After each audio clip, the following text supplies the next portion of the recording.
passes, and then it supplies muscles of dorsal surface of scapula, yes, supraspinatus and infraspinatus muscle. There is also subscapular nerve, nervus subscapularis, that supplies subscapular muscle. So I guess, yes, we cannot see nerve, but if you cannot see nerve, you should show muscle. This is subscapularis muscle. Another it is thoracodorsal nerve, nervus thoracoldorsalis, that goes and supplies latissimus dorsi muscle. Long thoracic nerve, nervus thoracicus longus, it supplies serratus anterior muscle. Serratus anterior, here we can see it, yes? So what else? Dorsal scapula, yes, dorsal scapula. Scapula we said.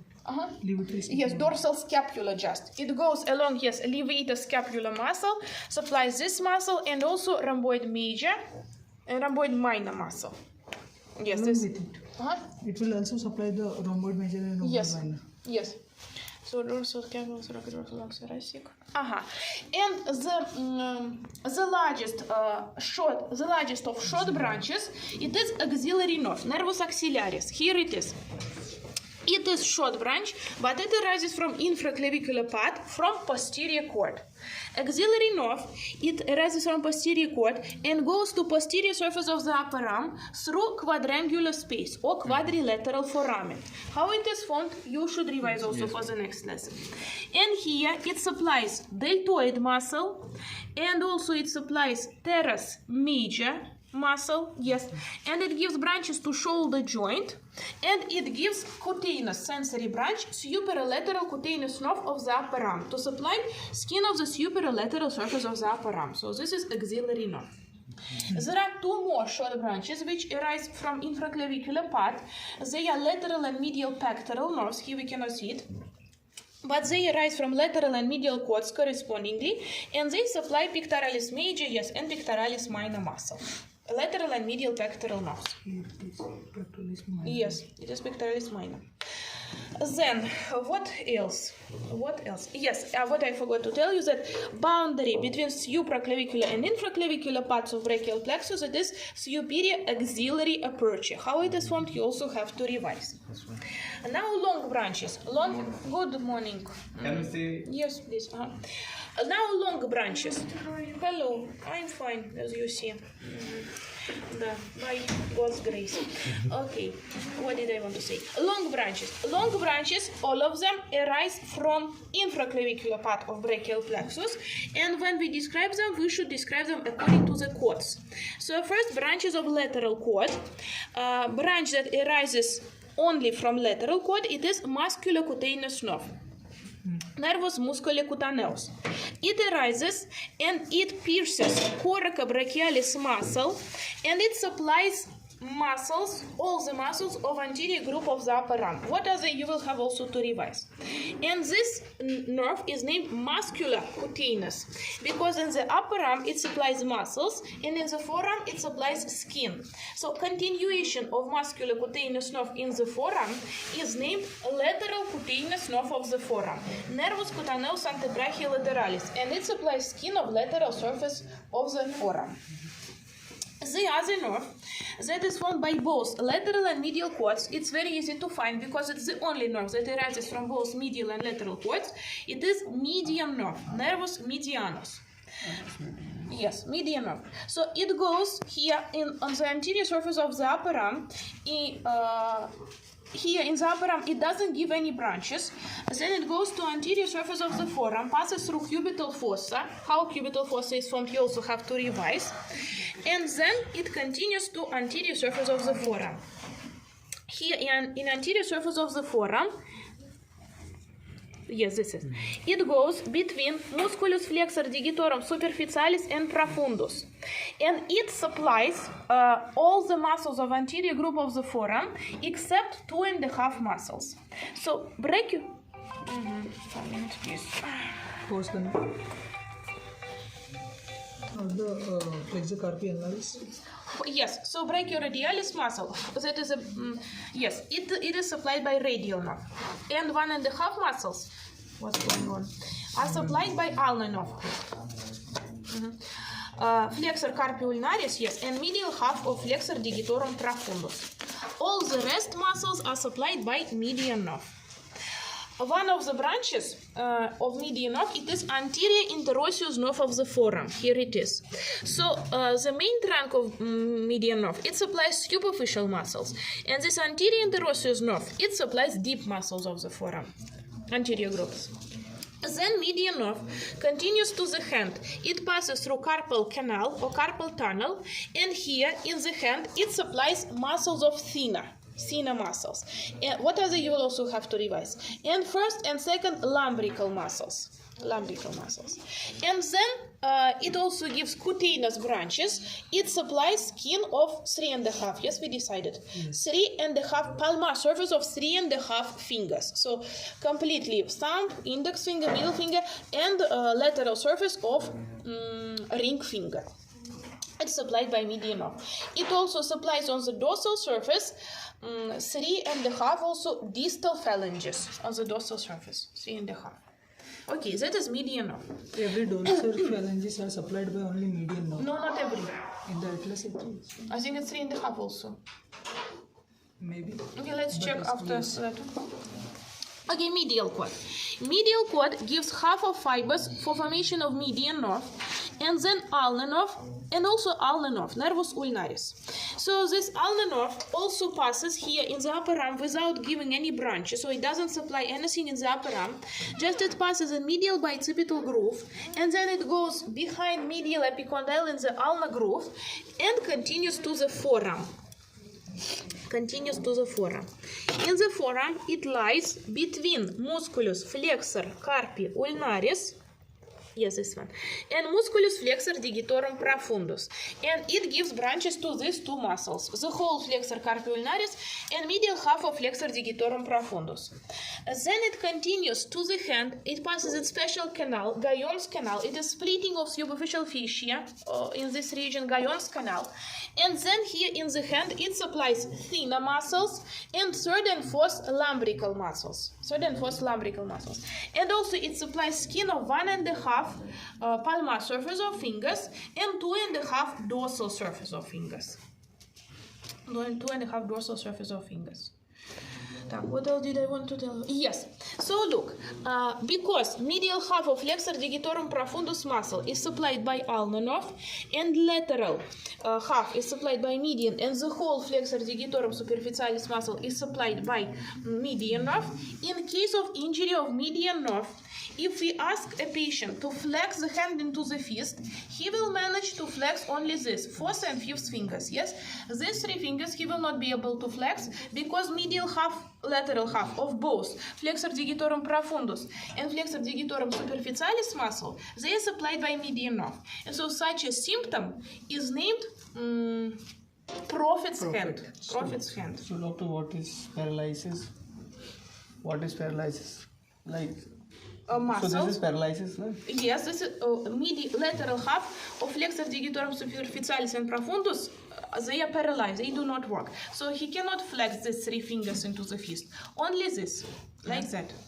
Flexor digitorum superficialis will supply all the muscles now. Okay. Flexor digitorum superficialis will supply from the second to the fifth. Second to the fifth. And you said that it will be damaged to the median nerve, and median nerve is supplying to the flexor digitorum superficialis completely. Then it must be the fifth of them not comprised now, and the flexor digitorum profundus will supply only the distal parts.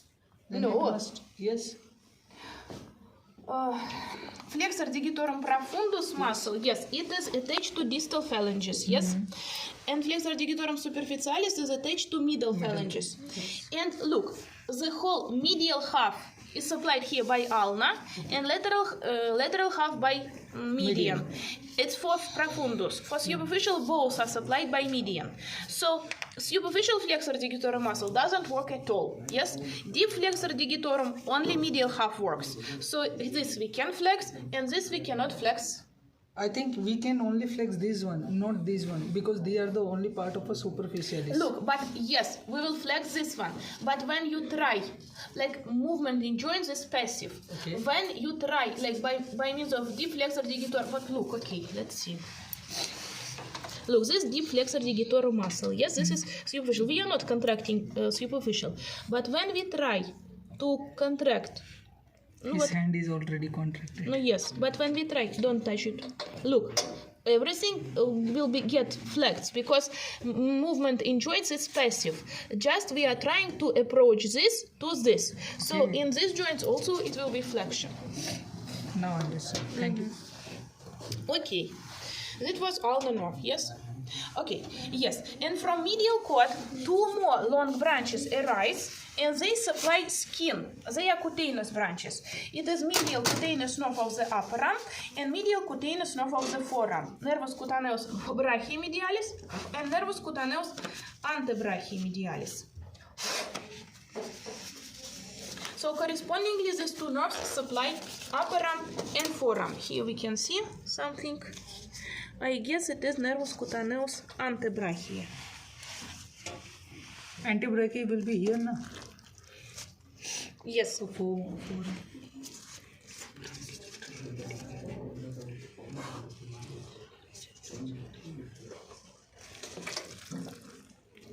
What this is? I guess it was musculus cutaneus antebrachii. Yes, forearm. Okay. Yes, we should know that an medial cutaneous nerve of the upper arm forms anastomosis with lateral cutaneous branches of intercostal nerves, second and third, and they form intercostal brachial nerve to supply skin of axillary fossa. Intercostal brachial nerve. Posterior cord gives one short branch, which we have already said it is axillary nerve, yes, and one long branch, it is radial nerve. So radial nerve is a continuation of posterior cord, and it goes downward, and it goes to posterior surface of the upper arm, enters humeromuscular canal. How humeromuscular canal is formed, you will have to revise also. And here, when it passes through humeromuscular canal, here we can see it, yes, it gives supply to all the posterior muscles of the upper arm. After it leaves humeromuscular canal, it gives yes, here. Yes, it gives cutaneous branches. First, it is inferolateral cutaneous nerve of the upper arm, nervus cutaneus brachii inferolateralis to supply inferolateral surface of skin of this region. Posterior cutaneous nerve of the upper arm to supply posterior surface, and posterior cutaneous nerve of the forearm to supply skin of the posterior surface of the forearm. Then it continues, yes, and it is further divided into superficial and deep branches. Superficial and deep branches. So deep branch goes posteriorly and it forms posterior interosseous nerve. Anterior interosseous nerve is formed by median nerve, yes. Posterior interosseous nerve, we cannot see it here, but it lies on the posterior surface of interosseous membrane. It gives nerve supply to deep muscles of posterior group of the forearm. Superficial radial nerve goes together with radial artery. This is radial artery. Superficial branch I don't see. I think we saw it yesterday. What? No, this is the end of it. This superficial branch of radial nerve. Together with radial artery, it passes. And it supplies superficial layer of muscles of the posterior group of the forearm, brachioradialis muscle also, and then it continues to the hand, passes in the anatomic snuff box, and it supplies skin of 2.5 fingers on the dorsal surface, lateral 2.5 fingers. So dorsal surface of thumb, dorsal surface of index finger, and lateral part of dorsal surface of the middle finger. This is radial nerve. Yes. So it was brachial plexus. And one more thing which you have to know, it is anterior branches of thoracic spinal nerves. So I told you they are the only nerves which do not form plexuses, yes, anterior branches. They follow here in the costal groove, yes, in the here we can see this is intercostal nerve, together with arteries and veins, posterior intercostal. Here we can see another intercostal nerve. So it goes along the inferior margin of each rib in the costal groove, and from the 1st to 11th they form intercostal nerves, and the 12th is subcostal nerve because it is under the 12th rib, not between the ribs, but under the 12th rib. And they give muscular fibers, muscular branches to supply proper muscles of the chest. what should we say? Yes, we can easily see this intercostal nerves only medially from the angles of the rib, because here they are covered by membrane. So what is the name of this membrane? External intercostal membrane. Why external? Internal. Internal. Yes. Both having the same name membrane. No. Internal intercostal internal membrane. external is near the sternum. Yes. Yes. Yes. It will be here somewhere. Yes, this is internal part. internal intercostal membrane, and after that, laterally from the angles of the rib, it enters this between two intercostal muscles, external and internal. So here we cannot see them, but they give muscular branches to these muscles. And also it gives these nerves. They give cutaneous branches, anterior and lateral cutaneous. About anastomosis with brachial, this medial cutaneous nerve of the upper arm, we have already said. Also, cutaneous branches participate in nerve supply of... Hello. There is a place, can you say? Yes, please. Thank you. There is what? Participate in supply of skin of mammary gland. Anterior cutaneous branches of second and third intercostal nerves, and lateral cutaneous branches of third and fourth intercostal nerves. So they give mammary branches to supply skin of mammary gland. Also, 6 lower intercostal nerves, they supply muscles of the abdomen, not only muscles of the chest. And also they give anterior and lateral cutaneous branches to supply skin of upper part of the abdomen. That was anterior branches of thoracic spinal nerves. Any questions? Which branch was given to the abdomen, for the lateral one or the anterior one? All of them. Like this intercostal nerves, they move obliquely, like ribs, yes? And 6 lower, they pass through diaphragm and they go to the abdomen. So both anterior and lateral, they supply also skin of the abdomen. Okay. Visceral organ or the skin? Skin. These are somatic nerves. Somatic one. Yes. Visceral one with the autonomic one. Yes. Так, okay, now take your seats.